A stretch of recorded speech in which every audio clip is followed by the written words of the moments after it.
Police are contacting Russian exiles living in Britain to review their security. It's been prompted by the nerve agent attack in Salisbury and suspicions that another Russian exile may have been murdered in London. The death of Nikolai Glushkov is being investigated after a post-mortem examination suggested he'd been strangled. Our correspondent John McManus has more details. 68-year-old Nikolai Glushkov found dead at his home on this unassuming road in southwest London on Monday. But Mr. Glushkov's life was anything but ordinary. The post-mortem has revealed he was murdered, killed by compression to the neck. Unusually, counter-terrorism police are leading the investigation because of Mr. Glushkov's past links. In the 1990s, he was a director of the Russian airline Aeroflot, but was jailed after being found guilty of fraud and money laundering.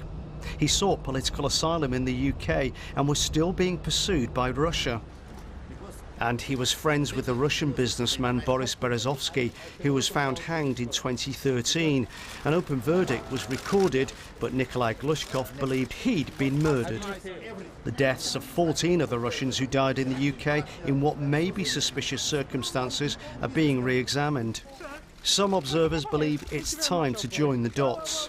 Mr. Glushkov's death fits into a wider pattern over the last 12 years or so of Kremlin opponents dropping dead across Europe. Now, the consequences for the Kremlin of this were limited for far too long. The UK response has recently been much stronger, but there's still an awful lot more that we could do.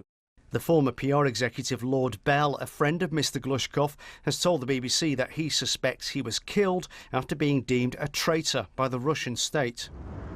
Police say that at present there's no link between the murder in London and the poisoning of Sergei Skripal and his daughter in Salisbury, but some Russian exiles are being contacted about their safety. John McManus, BBC News. Well, John's outside the Russian embassy in London now. John, as we've heard, police aren't yet connecting this death to the nerve agent attack in Salisbury at this point. Where is the investigation around the Salisbury nerve agent attack up to now?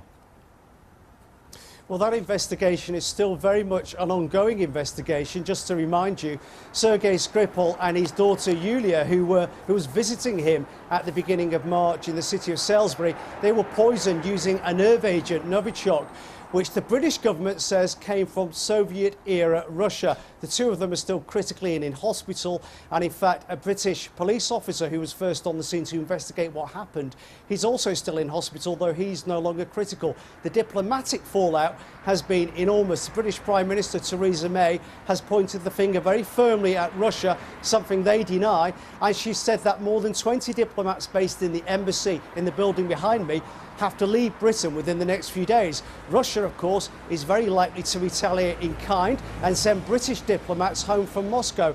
So the diplomacy is at a very low point, and in fact the war of words is hotting up. Yesterday, the British Foreign Secretary Boris Johnson said that it was overwhelmingly likely that Vladimir Putin, the Russian president, had personally ordered the attack in Salisbury. The Russians were not very happy with that, and they said his comments were shocking and unforgivable. As I say, they may well expel British diplomats themselves. That could happen at any point. And the Russians say they've also launched their own investigation into what happened to Sergei Skripal. They say it was an attempted, premeditated murder. So this situation is a very, very low point for diplomatic relations between Britain and Russia. And at the moment, it doesn't look like improving anytime soon. OK, John, many thanks for the update. John McManus there outside the Russian embassy in London.